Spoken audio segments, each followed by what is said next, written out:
Hello बच्चों, कैसे हो आप लोग। आई होप कि आप सब बढ़िया होंगे, मस्त होंगे और स्वस्थ होंगे। तो आज का हमारा सेशन होने वाला है क्लास 10th की मैथ हम पढ़ने की कोशिश करेंगे। क्या क्लास 10th की मैथ। और इस क्लास 10th की मैथ में आज हमारा एक्सरसाइज होने वाला है 10th नंबर का एक्सरसाइज होगा। इस एक्सरसाइज में हम पढ़ने वाले हैं किसको, वृत्त को पढ़ने वाले हैं। तो वृत्त के इस चैप्टर को स्टार्ट करने से पहले यदि आपने अभी तक हमारे यूट्यूब चैनल भावी टीचर को सब्सक्राइब नहीं किया है तो जाके तुरंत सब्सक्राइब कीजिए और बेल आइकन को प्रेस कीजिए, जिससे जब भी हम यूट्यूब पर वीडियो अपलोड करें तो आपके पास नोटिफिकेशन पहुंचे और आप हमारे द्वारा जो भी वीडियो अपलोड किया जाए सबसे पहले देख सकें। और ये सारे वीडियो जो 9, 10, 11, 12 के अपलोड किए जाएंगे और जो किए जा रहे हैं ये सारे आपको NDA जो भी मतलब एग्ज़ाम देने जाएंगे 11, 12, 10th के थ्रू, उन सभी एग्ज़ाम ये महत्वपूर्ण होगा। अब बोर्ड के एग्ज़ाम के लिए ये तो विशेष तौर पे है। और ये जो कंपटीशन अगर इससे देने जा रहे हैं तो शॉर्टकट जो होता है, शॉर्टकट मैंने यहाँ पे नहीं बताया। ये स्पेशली बोर्ड के जो एग्ज़ाम हैं उसमें आपको इसी तरीके से क्वेश्चन करना है उसको। तो आपको आपके लिए ये बहुत ही महत्वपूर्ण होगा। आपकी हेल्प करने के लिए हमने इस चैनल को बनाया है। तो चलिए अपने क्लास 10th की मैथ में वृत्त वाले चैप्टर को स्टार्ट करते हैं। तो पहले देखो बच्चों, ये क्या रहा है, वृत्त होता क्या है।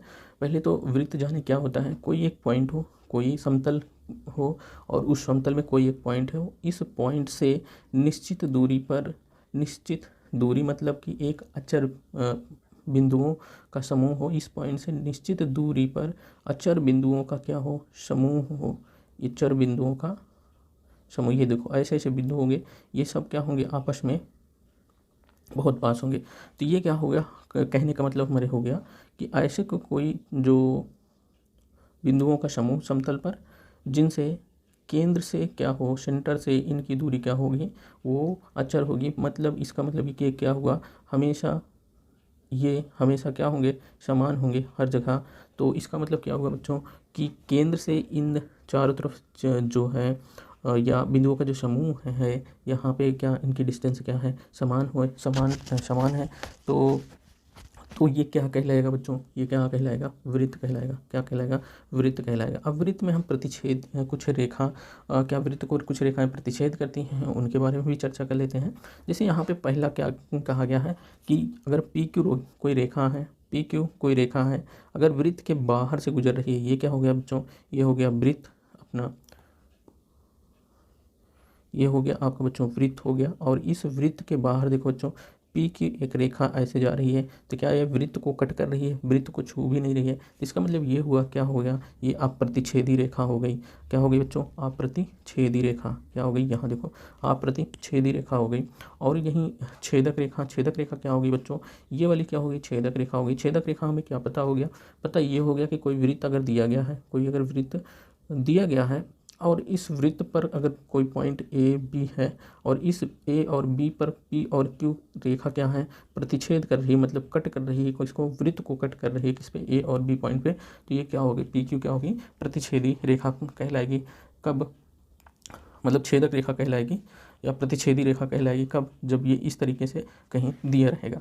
तीसरे नंबर पे आ जाते हैं, जब कोई पॉइंट हो वृत्त का जो बाहर स्थित हो, कहाँ, और एक रेखा ऐसी हो, देखो PQ एक ऐसी रेखा है जो क्या करती है, वृत्त को स्पर्श करती हुई जा रही है। वृत्त को क्या करती हुई, स्पर्श करती हुई बच्चों ये जा रही है। तो इसका मतलब ये क्या हो गया, ये क्या हो गया, स्पर्शी रेखा कहलाएगी। क्या कहलाएगी, स्पर्शी रेखा कहलाएगी। इतना क्लियर हुआ बच्चों। आगे चलते हैं, जो इंपॉर्टेंट चीज़ें हैं, इम्पोर्टेंट क्या है, यहाँ देखो ये एक किसी वृत्त की स्पर्श रेखा वह रेखा है जो वृत्त को केवल एक बिंदु पर प्रतिच्छेद करती है। स्पर्श रेखा वो है जो कि एक बिंदु पर प्रतिच्छेद करती है। मतलब कोई ऐसे क्या है, वृत्त है, तो इस पर क्या होगा, स्पर्शी रेखा क्या होगी कि वृत्त को एक ही पॉइंट पर क्या करेगी, मतलब कि प्रतिच्छेद करेगी। पॉइंट कौन सा होगा, मान लीजिए कौन सा पॉइंट हो गया, ये R पॉइंट हो गया। इस R पॉइंट पे और A और B रेखा क्या करेगी, प्रतिच्छेद करेगी। और कहीं तो आपको प्रतिच्छेद करती हुई नहीं दिख रही होगी, तो इस तरीके से हो गया। तो चलिए आगे चलते हैं। आगे हमारा जो इम्पोर्टेंट चीज़ है यहाँ पे इम्पोर्टेंट आपको क्या कह रहा है, किसी वृत्त की स्पर्श रेखा छेदक रेखा की एक विशिष्ट दशा है। किसी वृत्त की स्पर्श रेखा छेदक रेखा की एक विशिष्ट दशा है। स्पर्श रेखा बच्चों इसमें क्या दिख रहा है कि पी डैश और क्यू डैश क्या है, स्पर्श रेखा है, और यहाँ पी डबल डैश और क्यू डबल डैश भी क्या है, एक स्पर्श रेखा है। और फिर इसने क्या कहा, इन्होंने क्या कहा, यहाँ आगे देखो ये क्या कहा, किसी वृत्त की स्पर्श रेखा हमने जान लिया कौन सा, ये और ये। छेदक रेखा की एक विशिष्ट दिशा है। छेदक रेखाएं क्या होंगी, जैसे पी क्यू क्या होगी, छेदक रेखा होगी। तो जब संगत जीवाएं के दोनों सिरे समपाती हों, संगत जीवाओं के दोनों सिरे क्या हैं, समपाती हैं, बिल्कुल समपाती होंगे। तो ये हो गया आपका इम्पोर्टेंट चीज़। और एक इम्पॉर्टेंट चीज़ आपको देखते हैं यहाँ पे क्या है, वृत्त के किसी बिंदु पर स्पर्श रेखा स्पर्श बिंदु से जाने वाली त्रिज्या पर लंब होती है। इन्होंने कहा, इस पे बहुत से क्वेश्चन भी आपको देखने को मिलेंगे। इन्होंने क्या कह रहा कि वृत्त के किसी बिंदु पर स्पर्श रेखा, देखो ये कोई पॉइंट है पी पर एक स्पर्श रेखा क्या है, वाई और एक्स क्या है, स्पर्श रेखा है, जो पी बिंदु से क्या कर रही है, वाई और एक्स क्या कर रही है, पी बिंदु से क्या कर रही है, जा रही है, और त्रिज्या पर क्या होगी, लंब होगी। त्रिज्या आपके बच्चों क्या है, ओ पी क्या होगी आपकी त्रिज्या होगी। तो इसका जो भी इसको आपको प्रमेय है, इसको ज़रूर आपको इम्पोर्टेंट उसको ध्यान में रखना, और इस पे आपको क्वेश्चन देखने को मिलेंगे। अच्छा, और बच्चों यहाँ पे जान लीजिए, यहाँ पे आपको बता दें कि यहाँ जो पहला वाला था, जैसे यहाँ पे आपकी त्रिज्या, मतलब कि ये क्या होगी, आपकी त्रिज्या होगी वृत्त की त्रिज्या, ये क्या होगी बच्चों, ये वृत्त की त्रिज्या होगी, ये वृत्त की त्रिज्या होगी। ठीक, ये सभी क्या हो जाएंगी, वृत्त की त्रिज्याएँ। इसका मतलब ये हुआ कि ये जो पॉइंटों का समूह था, इस पॉइंटों का समूह और सेंटर से इनकी दूरी क्या होगी, पॉइंटों के समूह की दूरी बराबर होगी, हर जगह बराबर होगी। तो इसका मतलब क्या हुआ, वृत्त की त्रिज्याएं हमेशा क्या होंगी, बराबर रहेंगी, एक ही त्रिज्या होगी। ठीक, तो यहाँ पे इतना क्लियर हुआ। आगे चलते हैं, यहाँ पे कुछ चीज़ें और इम्पॉर्टेंट है आपको देखने की ज़रूरत है यहाँ पे। मतलब उपर्युक्त प्रमेय से हम यह भी निष्कर्ष निकाल सकते हैं कि वृत्त की किसी बिंदु पर एक और केवल एक स्पर्श रेखा होती है। मतलब कि कोई अगर आपके पास वृत्त, इन्होंने क्या कहने की कोशिश कर रहे हैं कि कोई आपके पास वृत्त है तो, और उस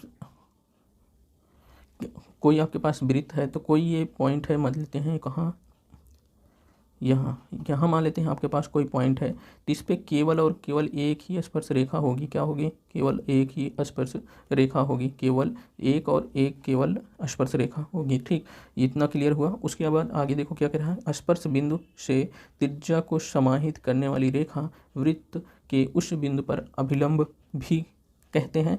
इसका मतलब ये हुआ कि अगर सेंटर से इस स्पर्श रेखा को अगर हम मिला दें, तो ये जो वृत्त की त्रिज्या है, त्रिज्या को अगर हम मिलाएंगे स्पर्श रेखा से, तो क्या करेगी, ये आपस में क्या हो जाएंगे, लंब हो जाएंगे। मतलब ये त्रिज्या क्या होगी, स्पर्श पे अगर जा रही है तो ये क्या करेगी, लंब हो जाएगी। तो यहाँ इन दोनों के बीच में क्या 90 डिग्री का एंगल बन जाएगा। आगे चलते हैं बच्चों, आज का हमारा जो क्वेश्चन है उन क्वेश्चन पे देखने की कोशिश करते हैं। कह रहा है कि पहला क्वेश्चन आपका क्या कह रहा है, एक वृत्त की कितनी स्पर्श रेखाएं हो सकती हैं, एक वृत्त की कितनी स्पर्श रेखाएं हो सकती हैं। तो हम जो यहाँ पे देखें कोई एक वृत्त यहाँ पे, अच्छा ये देखो, ये एक वृत्त हमने बनाया है, एक वृत्त पे कितनी स्पर्श रेखाएं हो सकती हैं, एक वृत्त पर अनंत स्पर्श रेखाएं हो सकती हैं। देखो अनंत होंगी, अनंत कैसे होंगी, देखो एक स्पर्श रेखा बच्चों ये हो गई, दूसरी स्पर्श रेखा यहाँ आप खींच सकते हो, तीसरी यहाँ खींच सकते हो, चौथी यहाँ खींच सकते हो। मतलब ऐसे ही स्पर्श रेखाएं, कितनी स्पर्श रेखाएं खींच सकते हो आप, इन्फिनिटिव स्पर्श रेखाएं खींच सकते हो। इसका कारण ये होता है कि जो ये पॉइंटों का जो समूह है, डिफरेंट पॉइंट पे आप अलग अलग क्या कर सकते हो, स्पर्श रेखा खींच सकते हो। इसका मतलब यही हमने बताया कि अनंत स्पर्श रेखाएं आप खींच सकते हो एक वृत्त पे। और आगे चलते हैं, आगे क्या कहे, रिक्त स्थानों की पूर्ति कीजिए। इसमें क्या कह रहा है कि किसी वृत्त की स्पर्श रेखा उसे बिंदु पर प्रतिच्छेदित करेगी। अभी आपने यहाँ पे देखा है, यहाँ पे कहाँ गया, यहाँ यहाँ आपने देखा स्पर्श रेखा में, किसी वृत्त की स्पर्श रेखा वह रेखा है जो वृत्त को केवल एक बिंदु पर प्रतिच्छेदित करती है, केवल एक बिंदु पर क्या करती है बच्चों, प्रतिच्छेदित करती हैं। तब यहाँ पे बच्चों क्या हो जाएगा, जो आपका क्वेश्चन क्या कह रहा है, क्वेश्चन कह रहा है किसी वृत्त की स्पर्श रेखा उसे बिंदु पर प्रतिच्छेदित करती है, कितने, केवल एक बिंदु पर, किसके, कितने बच्चों, केवल एक बिंदु पर, यहाँ एक बिंदु पर क्या करेगी, प्रतिच्छेदित करेगी। उसके बाद आगे बच्चों देखें, आगे क्या कह रहा है, कह रहा है कि वृत्त को दो बिंदुओं पर प्रतिच्छेद करने वाली रेखा को कहते हैं, दो बिंदु पर अगर प्रतिच्छेद कर रही है तो उसे क्या कहते हैं। यहाँ पे बच्चों देखो, यहाँ पे एक बिंदु ये है और एक बिंदु बी है, इस पे एक रेखा पी और क्यू है, ये क्या कर रही है, दो बिंदुओं पर प्रतिच्छेद कर रही है, तो ऐसी रेखा को क्या कहेंगे, छेदक रेखा कहेंगे। यहाँ देखो छेदक रेखा कहेंगे या हम क्या कहेंगे, प्रतिच्छेदी रेखा कहेंगे। तो आपको बच्चों आंसर मिला हुआ होगा, आंसर आपको मिल गया होगा। तो अब हम यहाँ क्या लिखेंगे बच्चों, यहाँ लिखेंगे क्या, छेदक रेखा होती है, छेदक रेखा, क्या बच्चों, छेदक रेखा। और यहाँ पे हम चलते हैं आगे। आगे एक वृत्त की समांतर स्पर्श रेखाएं हो सकती हैं, एक वृत्त की समांतर स्पर्श रेखा हो सकती है। अभी बच्चे हमने देखा कि यहाँ पे P और Q डैश और P double dash Q double dash, यहाँ एक वृत्त पर कितनी समांतर रेखाएं दिख रही हैं आपको, दो समांतर स्पर्श रेखाएं दिख रही हैं। अब समांतर रेखा बच्चों यहाँ पे आपको ढेर सारी दिख रही हैं, ये सब सभी समांतर ही हैं, बट ये क्या हैं, ये सभी क्या हैं, स्पर्श रेखाएं नहीं हैं। ये जितनी रेखाएं हैं ये स्पर्श रेखाएं नहीं हैं।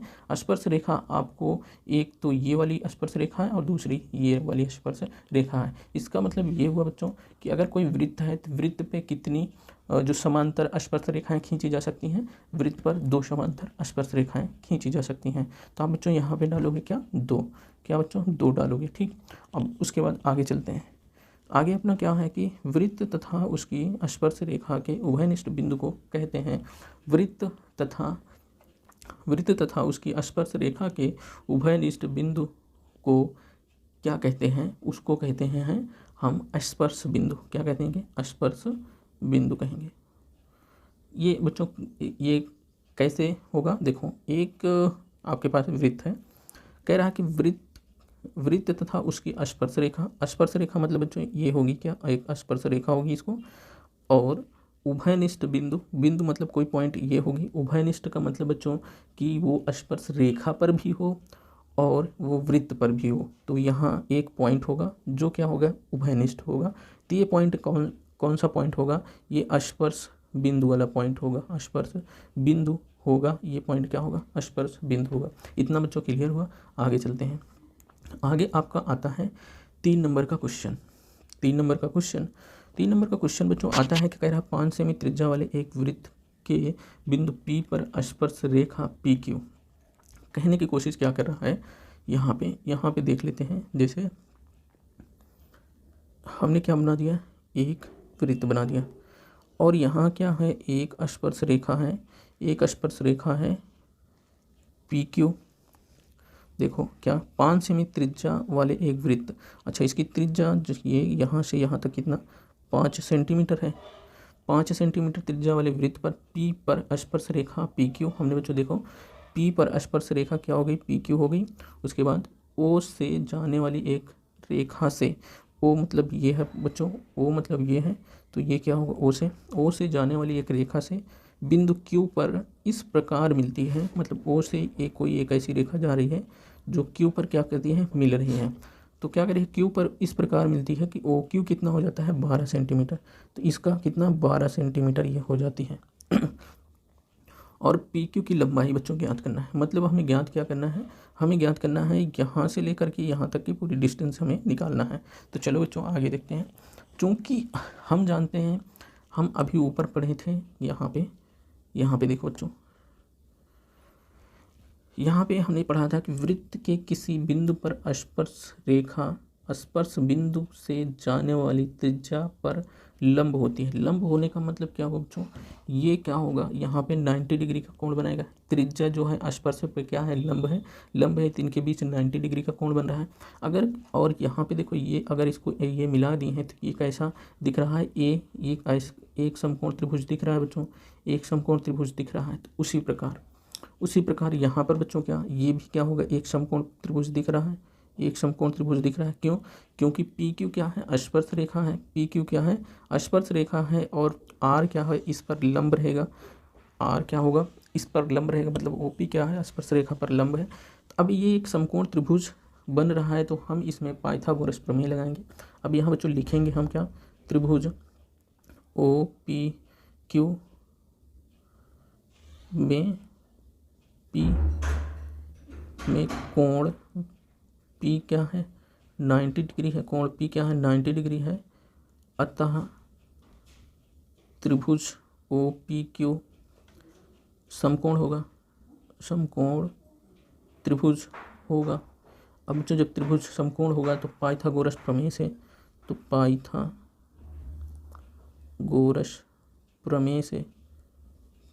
प्रमेय से हम बच्चों क्या जानते हैं, बच्चों हम जानते हैं ओ क्यू का स्क्वायर बराबर ओ पी का स्क्वायर प्लस पी क्यू का स्क्वायर।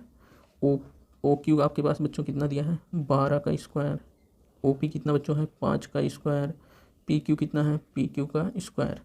आगे बच्चों देखो यहाँ पे इस साइड में 12 का स्क्वायर करेंगे तो 144 आता है, 5 का 25 हो जाएगा, पी और क्यू देखो हमें बच्चों ज्ञात ही करना है, पी क्यू क्या करना है, ज्ञात करना है। आगे देखते हैं, पी क्यू स्क्वायर बराबर बच्चों हो जाएगा 144 और 25 को इस साइड में लेके आओगे तो कितना हो जाएगा 25। अब ये निकल के आता है कितना, 119 हो जाएगा, 119 पी क्यू स्क्वायर बराबर 119। तो पी क्यू बराबर क्या हो जाएगा, अंडर रूट 119, कितना हो जाएगा 119। यही क्या हो गया, आपका आंसर हो गया। तो पी क्यू बराबर बच्चों आपके निकल के आया कितना, 119। आपको पी क्यू की लंबाई ज्ञात करना था, पी क्यू कितना हो गया, 119 हो गया। आई होप कि क्लियर हुआ होगा। तो आज के हम सेशन के लास्ट वाले क्वेश्चन की तरफ चलते हैं। तो लास्ट वाला क्वेश्चन आपका क्या कह रहा है कि चौथा वाला क्वेश्चन है, कह रहा कि एक वृत्त खींचिए, कह रहा एक वृत्त खींचिए। बिल्कुल सर, हम क्या करते हैं, एक वृत्त खींच लेते हैं। इन्होंने कहने की कोशिश कर रहे हैं कि आप एक वृत्त खींचिए। मैंने कहा चलो ठीक है, मैं एक वृत्त खींच लेता हूँ। एक वृत्त खींचिए, कह रहा एक वृत्त खींचिए। हमने एक वृत्त खींच लिया और एक दी गई रेखा के समांतर दो ऐसी रेखाएं खींचिए। मान लेते हैं यहाँ पे कोई एक दी गई रेखा है, कोई ये क्या है, दी गई रेखा है। ठीक बच्चों, ये क्या है, कोई दी गई रेखा है। इस रेखा के समांतर दो ऐसी रेखाएं खींचना है, उनमें से एक स्पर्श रेखा हो तथा दूसरी छेदक रेखा हो। एक स्पर्श रेखा तथा दूसरी छेदक रेखा। मान लेते हैं कोई छेदक रेखा है, यहाँ पे कोई क्या आते हैं, कोई छेदक रेखा है। अब बच्चों क्या करना है कि यहाँ पे मानते हैं ये कोई पॉइंट हम P मान लें और यहाँ पे कोई Q मान लें, और ये जो रेखा होगी ये रेखा क्या हम A और B मान लेते हैं। ठीक, अब इसको जो पी क्यू का आधा पॉइंट भरेंगे अपने प्रकार में भरने के बाद एक कटिंग यहाँ P से लगाएंगे, P से एक कटिंग यहाँ इस साइड में लगाएंगे, Q से एक कटिंग इस साइड में और P से एक कटिंग यहाँ पे लगाएंगे, और उसी तरीके से एक इधर और Q से एक इधर।